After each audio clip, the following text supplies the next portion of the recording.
मेरे प्यारे साथियों, तो आज से मैं आप लोगों का चैप्टर 1 शुरू कर रहा हूँ। चैप्टर 1 जो कि वास्तविक संख्या है। इसमें हम लोग इंट्रोडक्शन इसका देखा जाएगा, एकदम बेसिक इंट्रोडक्शन। अगर आपने इसके पहले मैंने 2 चैप्टर और करा रखे हैं जो कि समांतर श्रेणी का और त्रिकोणमिति का है। इन दोनों का प्लेलिस्ट आप डिस्क्रिप्शन में मिल जाएगा इसी वीडियो में, तो आप लोग जाकर उसको देख लीजिएगा।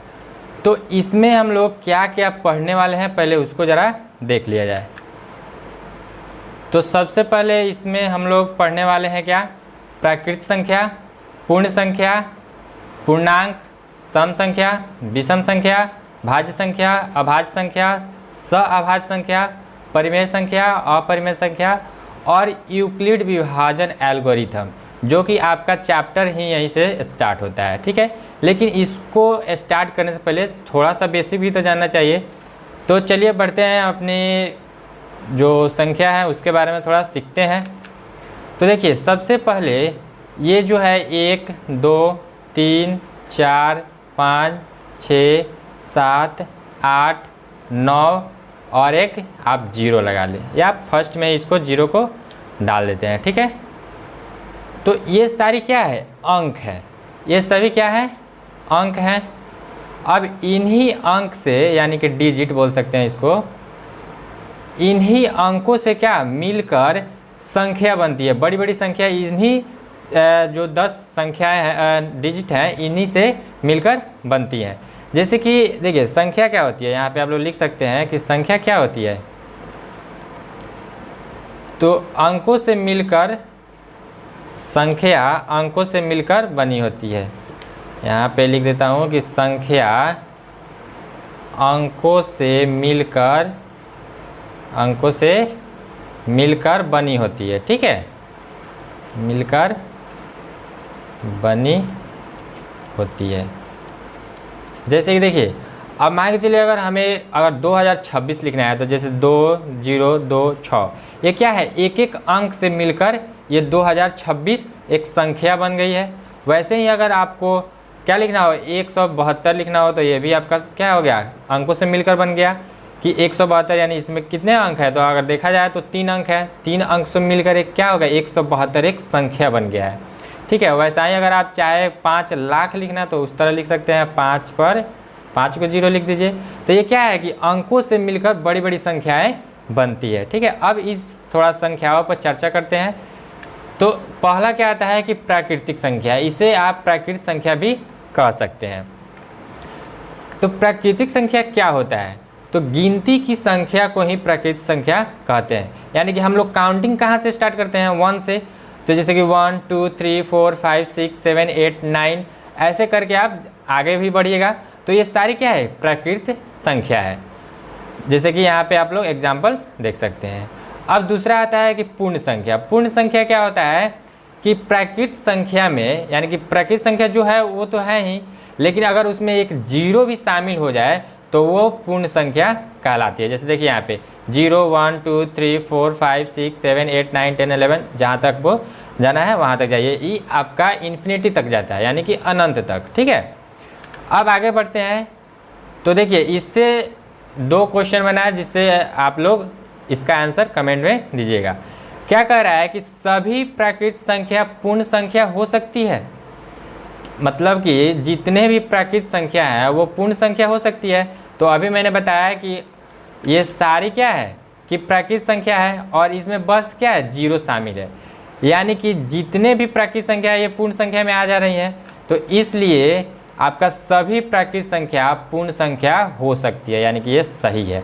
ठीक है, दूसरा क्वेश्चन क्या है कि सभी पूर्ण संख्या प्राकृत संख्या हो सकती है। तो पूर्ण संख्या में तो एक 0 भी आता है, तो 0 प्राकृत संख्या नहीं है, इसलिए ये आपका गलत हो जाएगा। ठीक है, चलिए अब फिर नेक्स्ट बढ़ते हैं।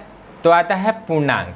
ठीक है, पूर्णांक क्या होता है कि इसमें धनात्मक, ऋणात्मक और 0 भी शामिल होता है। यानी कि धनात्मक संख्या ले लीजिए, या ऋणात्मक संख्या ले लीजिए,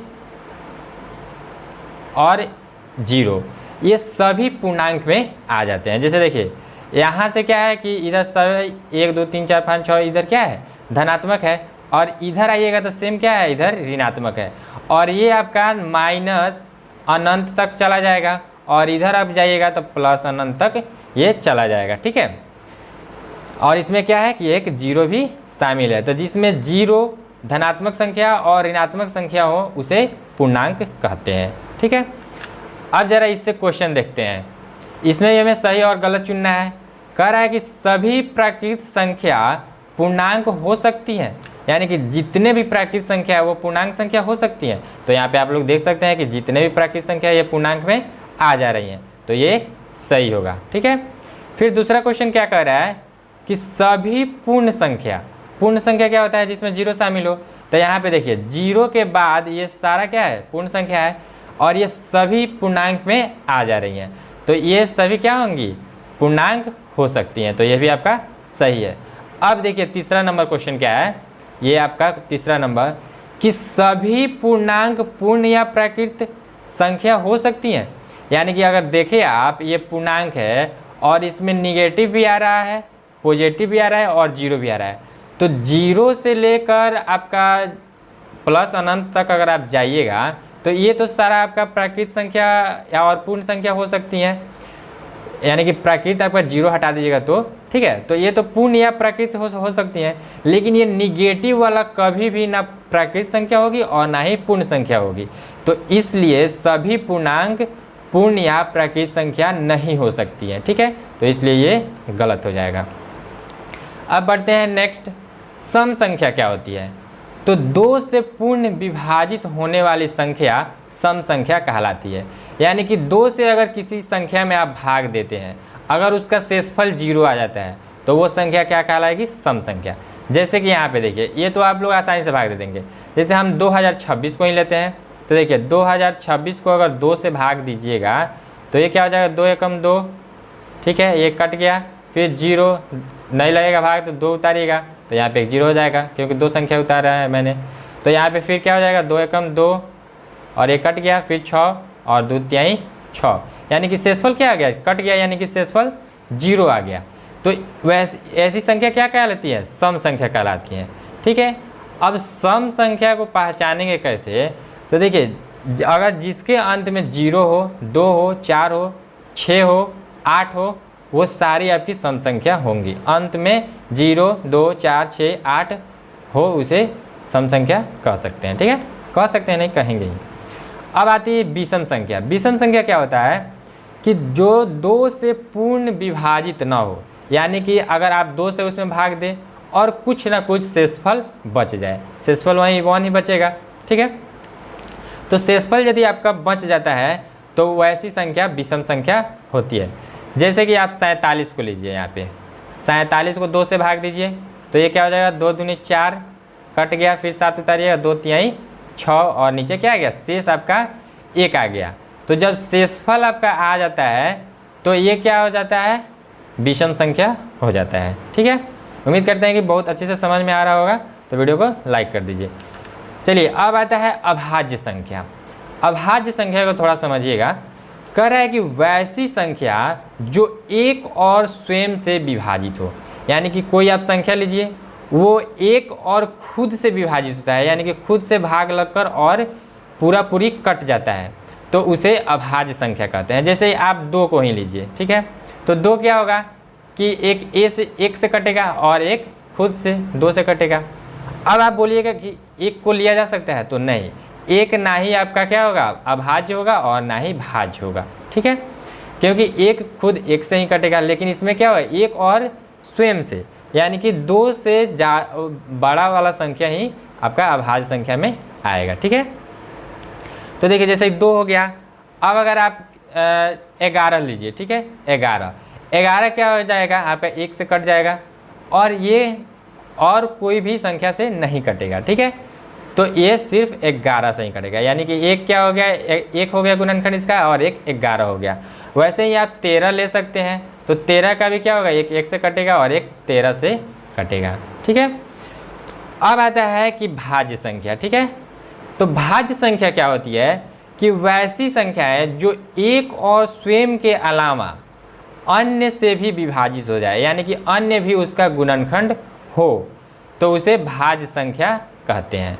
जैसे कि आप 4 को लीजिए, तो 4 को लीजिएगा तो ये तो 1 से कट जाएगा, फिर 2 से भी कट जाएगा और 4 से भी कट जाएगा, यानी कि 1 से और स्वयं से तो कट ही रहा है, लेकिन और अदर से भी कट जा रहा है, यानी कि 2 से भी ये कट जा रहा है, तो ये क्या हो जाएगा, भाज्य संख्या में आ जाएगा। ठीक है, अब जैसे आप यहाँ पे 9 ले सकते हैं, 9 नहीं इसके आगे ही लेते हैं, जैसे कि यहाँ पे ले लेते हैं क्या, 15 लेते हैं। ठीक है, तो 15 क्या होता है कि 1 से भी कट जाता है, 3 से भी कट जाता है, 5 से भी कट जाता है और 15 से भी कट जाता है, यानी कि इसके 4 गुणनखंड हो गए।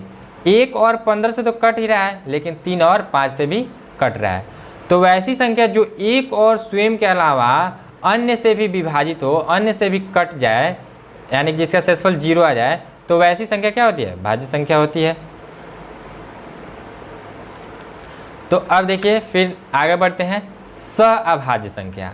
सअभाज्य संख्या क्या होती है कि 2 संख्याएं सअभाज्य कहलाती हैं यदि उनका मस यानी HCF 1 के बराबर हो। ठीक है, यानी आप कोई भी 2 संख्या लीजिए, यानी ये जो सअभाज्य संख्या होती है वो हमेशा पेयर में ही रहती है, यानी आपको 2 संख्या ही लेना पड़ेगा। अब कोई भी 2 संख्या आप लीजिए और उसका HCF निकालिए, अगर उसका HCF 1 आ जाता है तो वैसी संख्या सअभाज्य संख्या कहलाती है। ठीक है, जैसे कि यहाँ पे देखिए 1 और 2, तो 1 और 2 का एलसीएम लीजिएगा तो सिंपल है कि 1 ये तो कट जाएगा एक आसानी से, इसको हटाइए। अब जैसे हम लेते हैं क्या कि 5 और 7 को लेते हैं। ठीक है, इसमें तो एग्जाम्पल नहीं दिए लेकिन अपने से देते हैं कि एक हो गया आपका 5 और 7। अब इसको आप HCF निकालिए तो 5 और 7 का, तो 5 से कम 5 2, फिर यहाँ पे आ जाता है ये। ठीक है, आपका भाज्य आ जाता है और फिर 2 से दीजिएगा भाग, तो ये क्या हो जाएगा, 2 दूनी 4, फिर आ गया 1, या फिर 2 को यहाँ पे ला दीजिए तो 1 2 ना 2, यानी कि इसका HCF क्या हो गया, HCF बराबर 1 आ गया। तो ये 5 और 7 सअभाज्य संख्या होंगी। क्या हम 10 और 5 ले सकते हैं, या 5 और 10 जो भी बोलिए, क्या इसको ले सकते हैं? तो देखिए चेक कर लीजिए, तो 5 से अगर 10 में भाग दीजिए तो 5 दूना 10, ये तो पूरा पूरी कट जा रहा है, यानी कि इसका HCF क्या आ गया 5। तो ये क्या होगा, ये आपका बिल्कुल सअभाज्य संख्या नहीं होगा। ठीक है, चलिए बढ़ते हैं हम नेक्स्ट क्या है, तो परिमेय संख्या है, परिमेय अपरिमेय। ठीक है, ये दोनों आपको इसमें और भी अच्छा से पढ़ना है। तो चलिए सबसे पहले देखते हैं कि अपरिमेय संख्या होता क्या है। वैसी संख्या जो P/Q के रूप में लिखी जा सकती है, वैसी संख्या जो P/Q के रूप में लिखी जा सकती है वो परिमेय संख्या होती है। अब इसमें अगर आप लोगों को 10th में पढ़ना भी है कि शांत अशांत परिमेय अपरिमेय संख्या, उसको हम लोग देखेंगे बाद में। इसमें थोड़ा सा समझ लीजिए कि और अगर जिनका दशमलव विस्तार समाप्त ना हो, यानी कि दशमलव के बाद नंबर कोई ना कोई आता ही रहता हो, ठीक है, वो अंत ही ना हो, तो वैसे भी क्या हो जाएगी, अरे समाप्त, सॉरी यहाँ पे क्या कर रहा है कि समाप्त हो जाता है। ठीक है, नहीं होता है तो वो अपरिमेय होगा, जब हो जाता है तो वैसी संख्या परिमेय संख्या कहलाती है। फिर अगर इसमें आप ऐड करें तो एक ही संख्या को दोहराता है, जैसे मान के चलिए आप 3/10 करते हैं तो 3 तिहाई 9 हो जाएगा। ठीक है, फिर आ गया 1, फिर यहाँ पे दशमलव बैठाइएगा, फिर 0 हो जाएगा, फिर 3 तिहाई 9, फिर 1, फिर 0 बैठाइएगा, फिर 3 तिहाई 9। तो ये क्या होता है, एक ही नंबर को दोहराता रहता है, तो यहाँ पे क्या रेकरिंग डाल दिया जाता है, तो वैसी संख्या आपका परिमेय संख्या में आ जाता है। ठीक है, अब जैसे देखिए यहाँ पे मेन मुद्दा क्या है कि P/Q में लिखना। ठीक है, तो जैसे देखिए 2/4 है, 2/4 आराम से ये P हो गया और Q हो गया। अब यहाँ पे 5/7 हो जाएगा। फिर अगर निगेटिव में आप लेते हैं, जैसे कि 1/5 ले लिए, तो क्या यहाँ पे देखिए कि P और Q पूर्णांक होना चाहिए। तो ये क्या है, P और ये Q, तो P आपका भी पूर्णांक है, क्योंकि पूर्णांक -0 और पॉजिटिव भी हो सकता है, तो ये पूर्णांक है और ये भी पूर्णांक है, तो ये भी आपका हो सकता है। अब देखिए अगर सपोज आपसे बोला जाए कि क्या दो आप क्या 7 लेते हैं? 7, केवल 7 लिए हैं मैंने, तो 7 क्या आपका परिमेय संख्या है? तो आप लोग क्या जवाब दीजिएगा? है। कैसे? क्योंकि हम नीचे 1 भी तो लिख सकते हैं ना, क्योंकि 1 से अगर डिवाइड कीजिएगा तो फिर उतना ही आ जाएगा।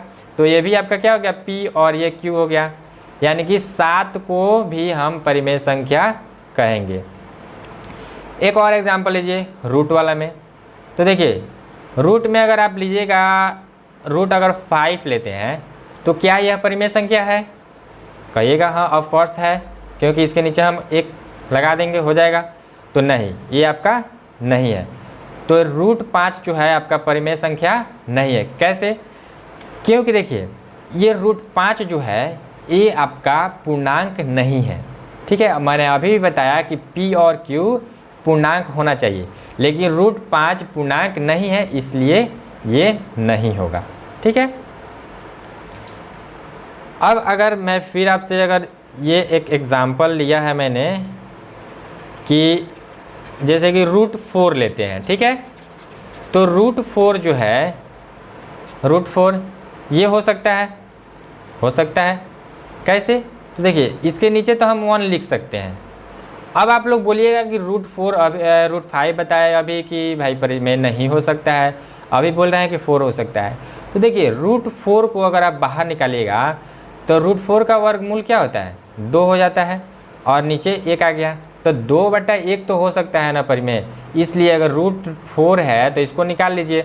जैसे कि रूट अगर 49 है तो रूट 49 क्या हो जाएगा? 7 हो जाएगा, और फिर नीचे 1 आ जाएगा, तो ये भी हो जाएगा। आप 81 ले ले, रूट 81, तो ये क्या होता है? 9 होता है, नीचे 1 डाल लीजिए। तो ये सारा आपका परिमेय संख्या हो सकता है। उम्मीद करते हैं कि आप लोगों को परिमेय संख्या अच्छी से समझ में आ गई होगी, ठीक है। अब बढ़ते हैं अपरिमेय संख्या। अपरिमेय संख्या क्या होती है कि वैसी संख्या जो P/Q के रूप में नहीं लिखी जा सकती है, जिसे हम P/Q के रूप में लिख ही नहीं सकते हैं, ठीक है, और जिनका दशमलव विस्तार न तो समाप्त होता है और न ही दोहराता है।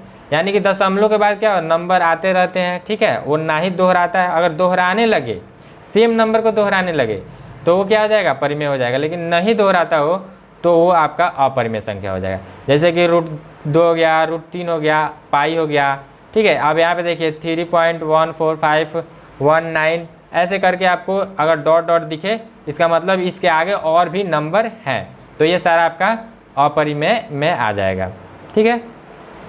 अब देखिए एक आपके लिए क्वेश्चन है जो कि आपको याद रखना है, इसमें कन्फ्यूजन बहुत ज़्यादा होता है।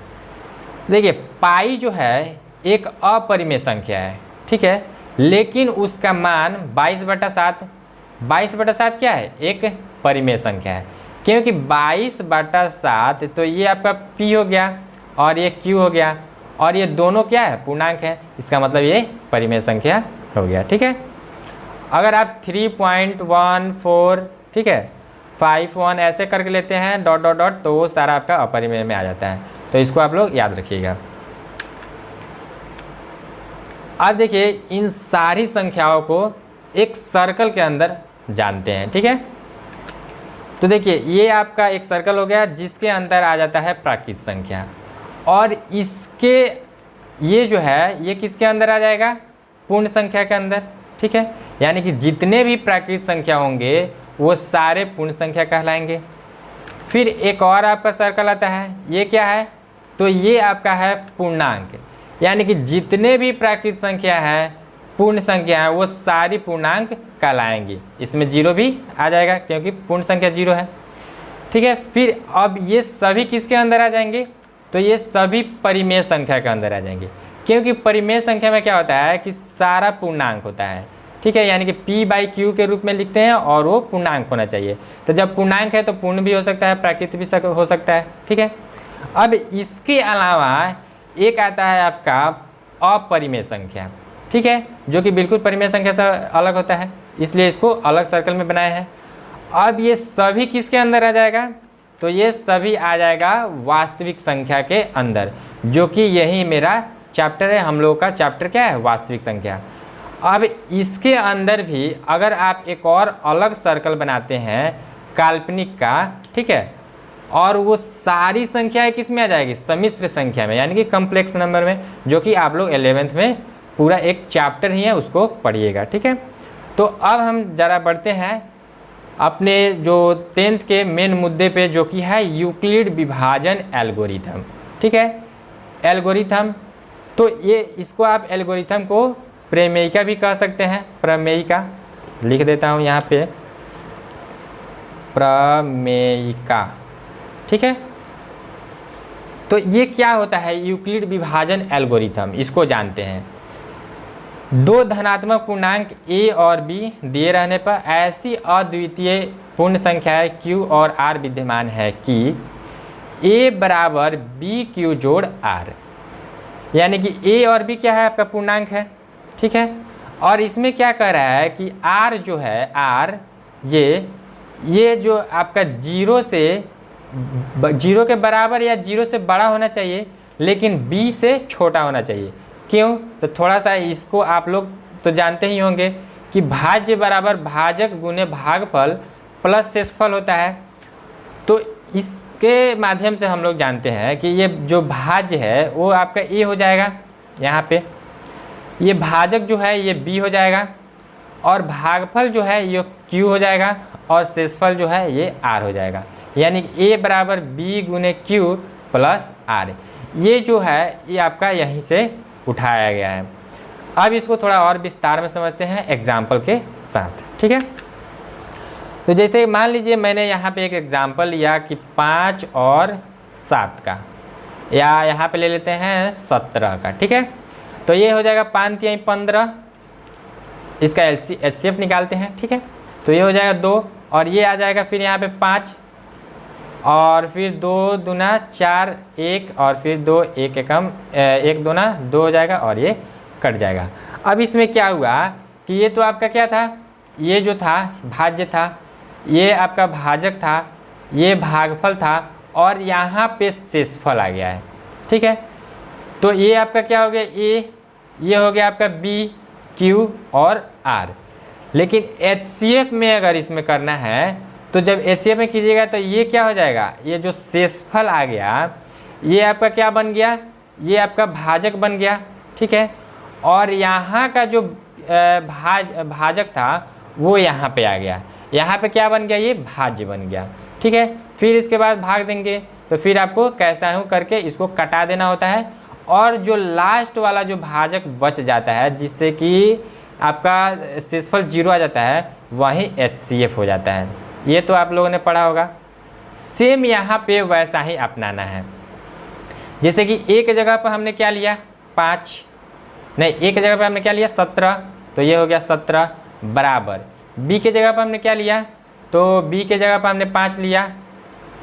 फिर जब 5 से आप 17 में भाग दिए तो कितना मरतबे गया, तो 3 मरतबे, तो यहाँ पे हो जाएगा गुना 3, और शेष क्या बच गया, शेष आपका बच गया यहाँ पे 2।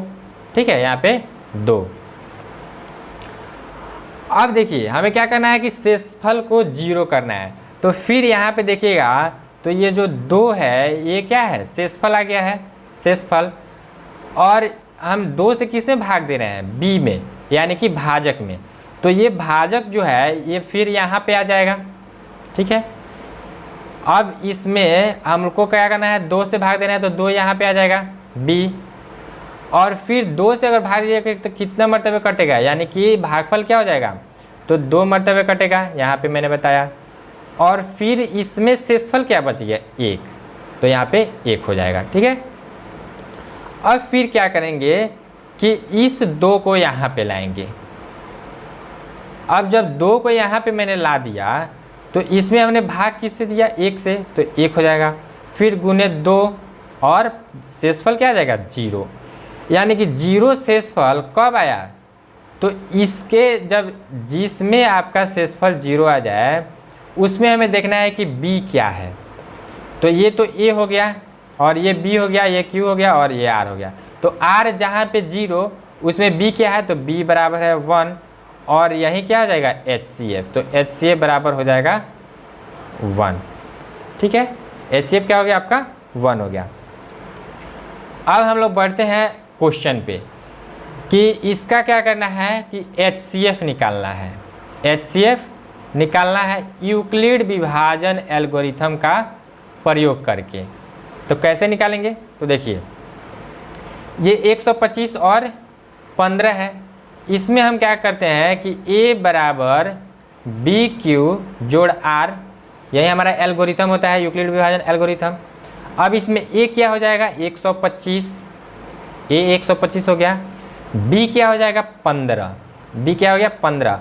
अब 15 से 125 में भाग देते हैं, 15 से 125 में भाग देंगे तो ये क्या होगा 15 अट्ठे 120 हो जाता है, फिर ये 5 आ गया और इसको कटा दिए, ठीक है। तो आपका कोसेंट कितना आ गया यानी कि भागफल कितना आ गया 8, तो यहाँ पे 15 गुने 8 हो जाएगा, प्लस शेषफल क्या आ गया शेषफल 5, तो ये यहाँ पे 5 हो जाएगा। अब फिर क्या करते हैं इसके आगे, तो इसके आगे इसको यानी कि 5 से हम भाग देंगे 15 में, ठीक है। तो यहाँ पे 15 क्या हो गया A बन गया, तो इस 15 को यहाँ पे लाकर डाल देंगे, ठीक है। अब इसमें हमने भाग किससे दे रहा है, तो ये 5 से, तो 5 जो है ये यहाँ पे आ जाएगा B के जगह पर, यानी 5 क्या है R है, तो ये B के जगह पर आ जाएगा, गुना अब 5 से हम भाग देंगे तो 5 तिहाई 15, 5 तिहाई 15 हो जाएगा।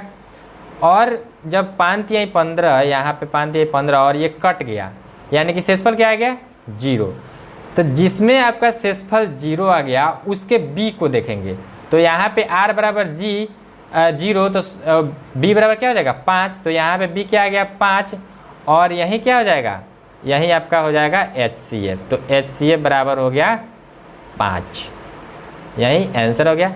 ऐसे ही आपको यूक्लिड विभाजन एल्गोरिथम से HCF निकालना है। एक और क्वेश्चन को देखते हैं, जैसे देखिए यहाँ पे 135 और 225 है, तो यहाँ पे भी सेम फार्मूला क्या लगाएंगे, तो यहाँ पे आप लोग लिख लीजिएगा यूक्लिड विभाजन एल्गोरिथम से, और यहाँ पे लगाइएगा A बराबर BQ जोड़ R। तो यहाँ पे A क्या हो जाएगा, ये बड़ा वाला संख्या ले लेते हैं, तो 225 हो जाएगा, बराबर B के जगह पर क्या हो जाएगा, तो B के जगह पर हो जाएगा यहाँ पे 135, इसको A मान लीजिए और इसको B मान लीजिए, ठीक है।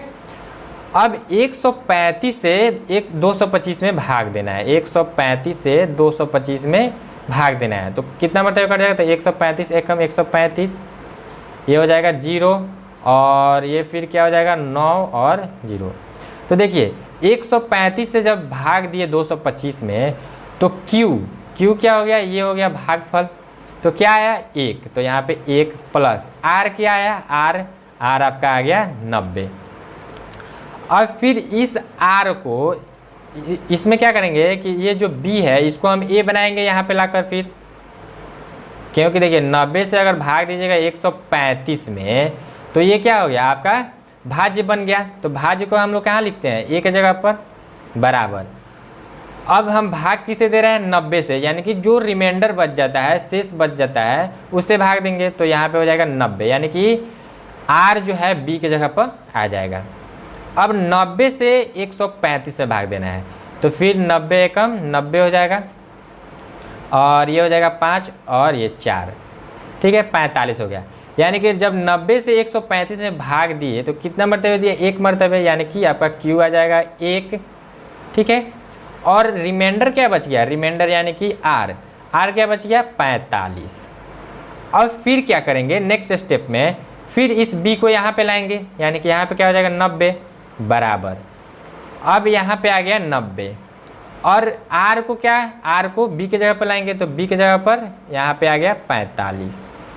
अब 45 से 90 में भाग देना है, तो 45 दूना क्या होता है 90, तो ये कट जाएगा, ठीक है। यानी कि 45 गुने 2 करेंगे तो इसका रिमाइंडर 0 हो जाएगा, यानी R बराबर 0 हो जाएगा।